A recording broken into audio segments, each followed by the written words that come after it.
ഹനുമാൻ സ്വാമി തുണയ്ക്കേണമെന്നെന്നും ശ്രീരാമദാസനമാഞ്ജനേയ.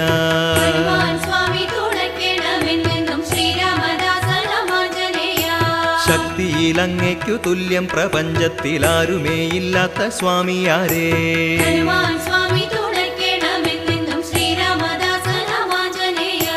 ശ്രീരാമദൂതനായി ജാനകി തന്നെ ചാരത്തുലങ്കയിൽ പോയവനേ.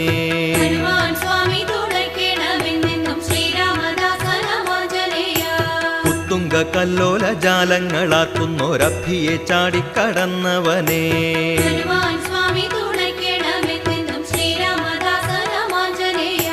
കത്തിച്ച വാലിനു തീ പിടിക്കാതന്നു ലങ്കയെ ചാമ്പലായി മാറ്റിയോനേ.